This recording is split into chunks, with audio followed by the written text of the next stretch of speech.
By 1958, Harlem's criminal empire was a battleground worth tens of thousands a week, and every major syndicate wanted Bumpy Johnson dead. But time and again, rivals' assassination attempts collapsed, outmaneuvered by leaks, loyalists, and a street network few outsiders truly understood. Each failed hit only fueled his legend, and soon, killing him looked impossible. How did he survive? And who else stood to gain or lose if he fell? Cash ruled Harlem's underworld. Policy banking, the numbers racket, turned row houses into counting houses, and every block into a cash register. On a quiet week, the take could hit $40,000, all in small bills, all off the books. At its peak, the numbers game in Harlem was worth hundreds of thousands a month, with money changing hands faster than the city could count it. The game was simple. Pick 3 digits, place your bet with a runner, and wait for the daily draw. But behind that simplicity, a vast machine churned. Runners, collectors, bankers, and enforcers, each with a cut, each with a reason to keep the wheels spinning. For the bosses, the real prize was not the daily haul, but the steady flow of untraceable cash. Policy money paid for everything. Lawyers, bribes, protection, and muscle. It bought silence from the street and leverage over the police. Every dollar that passed through a numbers house was a dollar that could be used to buy loyalty or eliminate a rival. The city's official banks would not touch this money, but in Harlem, cash meant power, and power meant survival. Bumpy Johnson understood the economics better than anyone. He knew the exact take from each block, who was skimming, who was loyal, and where every dollar went. Rivals like Dutch Schultz and later the Mafia wanted him gone for one reason. Control of the numbers meant control of Harlem. The profits were not just tempting, they were life-changing. A single week's turnover could bankroll a small army, buy off detectives, or fund a hit. Control of the policy game meant you could make or break fortunes overnight. With that much money on the table, murder became a business expense. Each attempted hit on Bumpy was not just personal. It was a calculated move to seize the flow of cash. For those on the outside, the numbers racket was a lottery. For those on the inside, it was a reason to kill. Ward bosses in Harlem did not just watch the numbers racket from afar. They had their hands in the till. Every payoff, every favor, every envelope slid across a desk meant more than just extra cash. It meant votes secured, precinct captains loyal, and a steady pipeline of street-level influence. Crooked officers in the 28th and the 32nd precincts collected their share, not just to look the other way, but to tip the scales when it mattered. A detective might pocket $50 to ignore a dice game, but when the numbers bankers called in a favor, it could mean squashing a raid or burying a file. The city's political machinery thrived on these arrangements. During election season, ward healers made sure the right boxes got checked and the right faces showed up at the polls. In exchange, policy kings like Bumpy Johnson guaranteed that their runners and collectors would turn out loyal crowds. The bribe money funneled up through beat cops, through station captains, all the way to Tammany men who could make or break a judge's career. This web of favors and payoffs did not just protect the rackets, it kept the entire neighborhood in line. If a rival boss wanted Bumpy gone, it was not just about removing a kingpin. It was about opening the doors for new deals, new alliances, and new streams of cash for every politician and officer on the take. The risk was not just violence in the street. It was the loss of a system that kept Harlem's power brokers fed. So, when assassination plots surfaced, the stakes ran deeper than the underworld. A successful hit meant a realignment of who got paid, who got protected, and who controlled the votes. That is why information about planned attacks leaked so often. Someone always stood to lose their cut. In Harlem, survival was not just about muscle. It was about knowing who was hungry, who was scared, and who was willing to sell a secret for the right price. Every block in Harlem had its watchers. Before a single shot was fired or a trap was set, the planners mapped Bumpy Johnson's routines with a patience that bordered on obsession. Tail logs recorded his movements from dawn to midnight, which avenues he walked, which storefronts he lingered at, which barbershop chairs he favored on a Friday. Lookout posts rotated in 12-hour shifts, their schedules pinned to the wall of a rented back room above a pawn shop. Runners tracked the cars he used, sometimes a black Packard, sometimes a borrowed Buick, never the same 2 days in a row. Charts detailed not just his daily patterns, but the rhythms of his crew, who stood outside the Lenox Avenue counting house at noon, who swapped out for the night shift, who carried the day's take in a brown paper sack. Planners used colored pins to mark known safe houses and alleyways where Johnson might slip away if things went wrong. They noted which streetlights flickered out first and which stoops offered the best view of the sidewalk. Every detail was logged, every variable considered, except for the one that could not be charted, who might be watching the watchers. In this world, surveillance was not just about following a man. It was about knowing when the routine would break and who would be the first to notice. Information was currency, and in Harlem, loyalty could be bought or broken with a stack of bills. The planners behind Bumpy Johnson's assassination attempts never understood how thin their own walls were. Schedules and routes meant to be secret found their way into the hands of bribed officers, men in uniform who pocketed cash and passed along details about Johnson's movements. Some sold ledgers, others whispered about which car he would be driving or when he would be alone. The chain did not stop at the precinct house. On the street, a lookout perched on a stoop, or a shoeshine boy at the corner could spot strangers, tail cars, or a new face hanging too long by the curb. Word traveled quickly. Sometimes, a runner would slip a note to a numbers banker, who would then send a quiet warning up the line. Other times, an informant, maybe a bartender, maybe a woman with a grudge, would tip off Johnson's crew about a meeting in a back room or a gun arriving from out of town.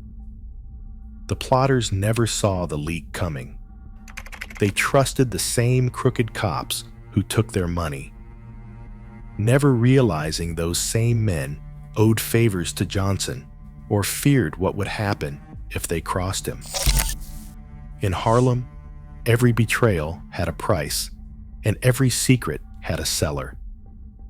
By the time a hit team moved in, Johnson was already gone, his escape mapped out by whispers and payoffs, leaving rivals wondering who had sold them out. A warning slipped through the grapevine just minutes before the plan could unfold.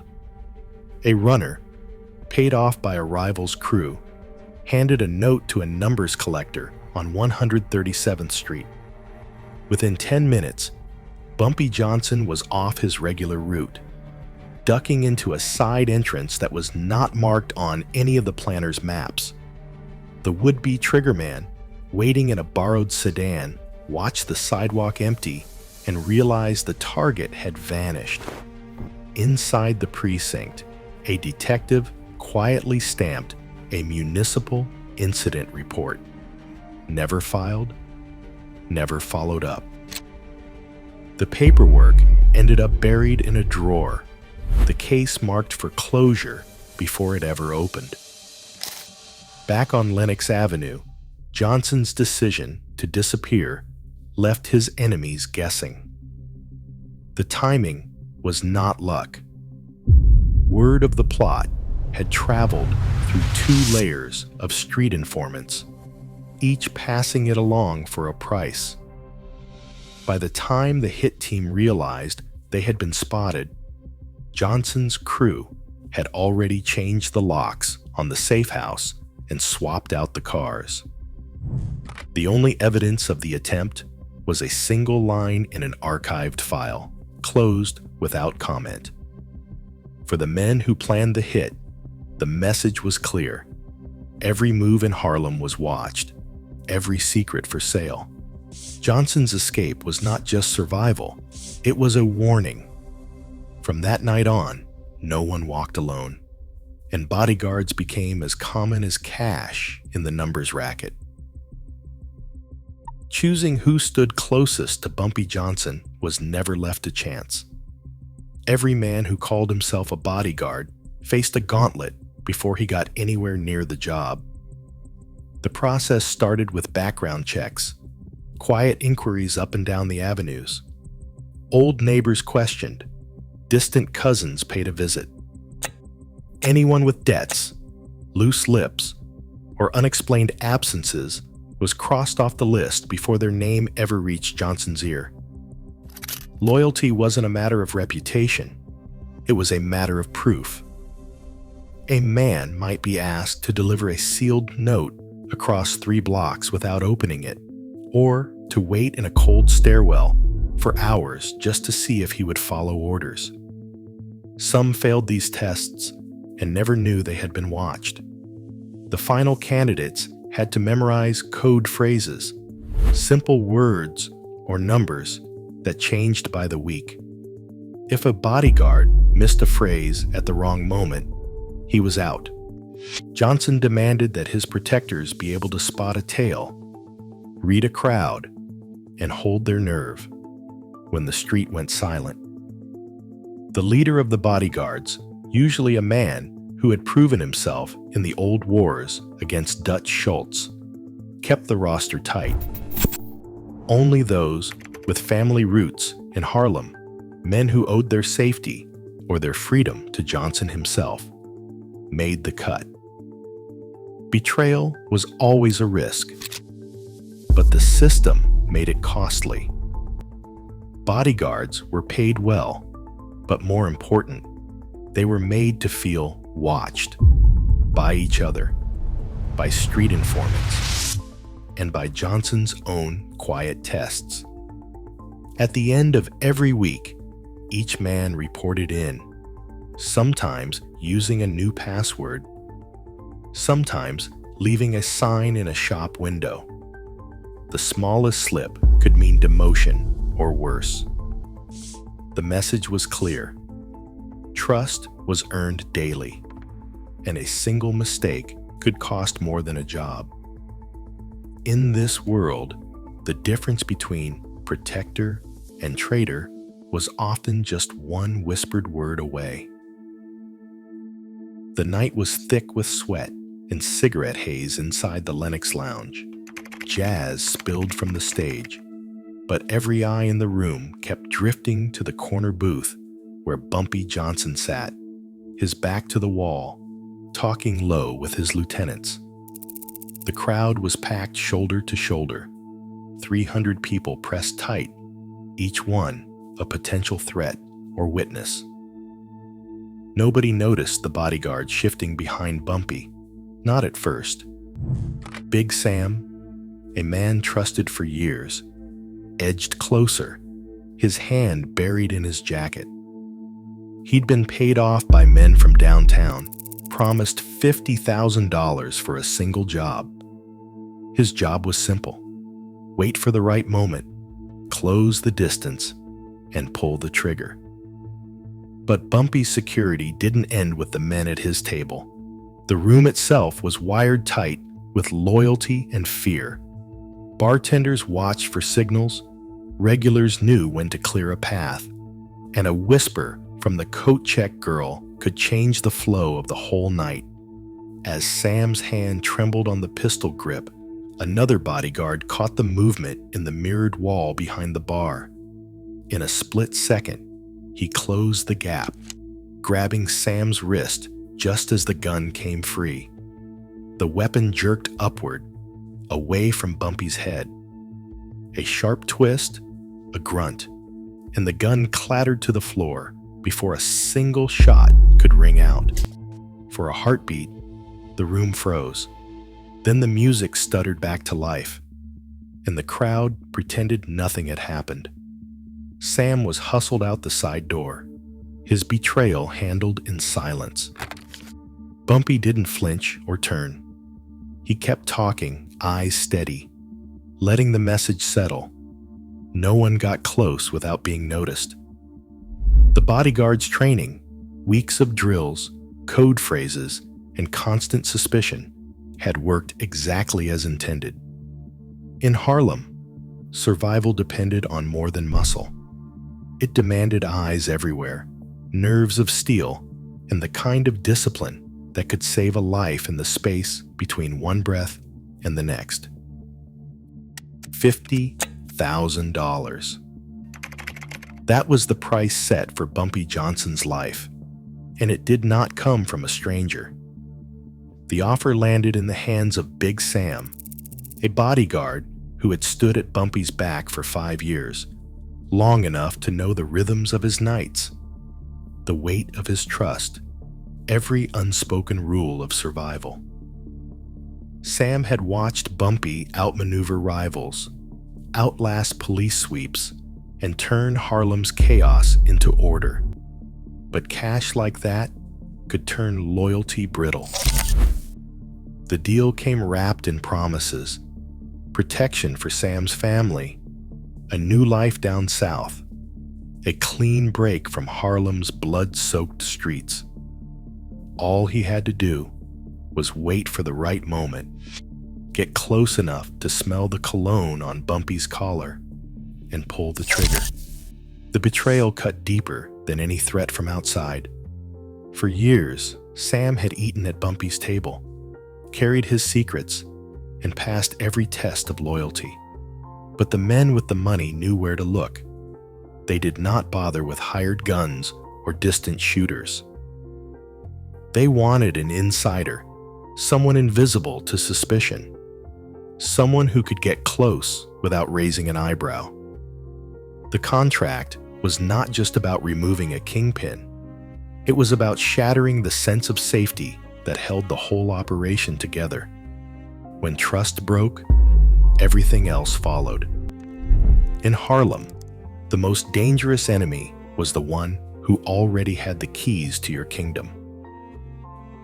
A hush settled over the Lenox Lounge, thick enough to smother the jazz. 300 people pressed in, sweat and perfume hanging in the air. At the corner table, Bumpy Johnson spoke in a low voice. His hands folded, eyes steady. Behind him, Big Sam's hand gripped the pistol inside his jacket, fingers slick with nerves, knuckles nearly white. He closed the gap, moving with the slow certainty of a man who had rehearsed this moment in his mind 100 times. The crowd's laughter faded to murmurs, the clink of a glass echoing too loud. Sam drew the weapon, pressed it so close that the muzzle nearly brushed the back of Johnson's head. The trigger squeezed. A single, hollow click split the silence. Nothing more. Time seemed to stall. No shout, no scramble. Just the sharp, metallic failure hanging in the air. Sam's eyes darted wide, caught between terror and disbelief. Johnson did not flinch. He did not turn. He kept talking, voice even, as if nothing had happened at all. Around them, the crowd froze. 300 witnesses holding their breath, unsure if they had just seen a murder or a miracle. The gun, sabotaged before the night began, had never stood a chance. In that instant, the rules of Harlem's underworld shifted. The man who was supposed to die had not even blinked. The man who was supposed to kill stood exposed, weapon useless, surrounded by eyes that would never forget the sound of a gun that failed to fire. The morning after the Lenox Lounge misfire, Harlem's underworld pulsed with a new kind of energy. Word spread fast, faster than the jazz that had filled the club the night before. Rivals gathered in cramped apartments and smoky back rooms, their voices low, eyes darting to the door. The men who had paid for Bumpy Johnson's death now faced a different calculation. If a trusted bodyguard could be turned and still fail, what hope did outsiders have? The $50,000 that changed hands became a warning, not an invitation. Emergency meetings broke out across the city. Syndicate men from downtown canceled expansion plans, shelving dreams of a Harlem takeover. The message was clear. Every move, every whisper, every payout was watched. No one could say for sure who had sabotaged the weapon, or how Johnson knew in advance. Some blamed the Italians for being too bold. Others whispered that Harlem itself protected its own, that every bartender, every shoeshine boy, every woman at the corner market was part of a silent network that kept outsiders guessing. Even the press, usually eager for blood and scandal, kept their distance. The Amsterdam News ran a cautious headline, careful not to name names or stir more trouble. On the street, the legend grew. Johnson's survival was not luck. It was a force that made men think twice before crossing Lenox Avenue. In the weeks that followed, would-be assassins disappeared, and the city's power brokers learned that fear could be as effective as any bullet. Harlem closed ranks, and Bumpy Johnson's myth became armor no rival could pierce. Headlines in Harlem did more than report the news. They shaped the very idea of who held power. In the 1930s, the Amsterdam News often described Bumpy Johnson as an enforcer, a man who kept the peace by any means necessary. But as failed assassination attempts piled up, the language began to change. Stories that once spoke of shootouts and numbers raids started to hint at something different. A figure who seemed immune to the dangers that stalked every other boss. By the late 1950s, as rivals disappeared and plots fizzled, the word untouchable crept into print, sometimes in bold, sometimes between the lines. Mainstream outlets like the New York Times painted Johnson as a criminal mastermind, a shadow behind Harlem's cash flow. Their coverage focused on arrests, court dates, and the constant threat of violence, rarely mentioning the network of informants or the community's quiet respect. Yet inside Harlem, the Amsterdam News and New York Age took a different approach. They chronicled Johnson's escapes with a kind of awe, framing him as a protector who outsmarted both the mob and the police. Headlines like "Policy King Eludes Death Trap" and "Harlem's Guardian Survives Another Attack" ran above the fold, reinforcing the idea that Johnson was more than just another racketeer. He was a survivor, a symbol of resistance in a city that rarely offered second chances. The press did not just record events, it amplified whispers from the street. Each failed hit became a story retold in barbershops, on stoops, and in church pews. Rumors of inside jobs and double crosses made their way into print, sometimes with names, sometimes with only the vaguest hints. The more Johnson survived, the more the legend grew. Even the lack of details in official reports, missing names, closed files, cases marked no comment, added to the sense that something bigger was at play. The silence spoke as loudly as any headline. Journalists and historians have traced the evolution of Johnson's public image through these clippings. Early stories emphasized the chaos of the numbers wars, the violence that threatened to spill into every home. But as the years passed, the narrative hardened. Surviving one hit might be luck. Surviving a dozen was something else entirely. The myth of the untouchable kingpin took hold, not just in Harlem, but across the city. Each article, each headline, became another brick in the wall that separated Johnson from his enemies. This press coverage did not just protect Johnson, it recruited for him. Young men drawn to the legend saw opportunity in his shadow. Rivals, reading their own failures in black and white, learned that fear could travel farther than a bullet. In Harlem, the power of the press was as real as any gun. The story of Bumpy Johnson was written not just in police ledgers, but in the headlines that turned a survivor into a legend.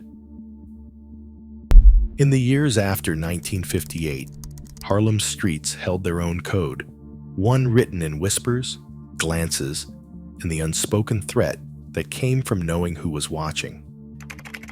Elders remember those nights when the neighborhood felt tense, but also strangely safe. Children played stickball on 138th Street, watched over by grandmothers on stoops, and men leaning against lampposts, eyes scanning for trouble.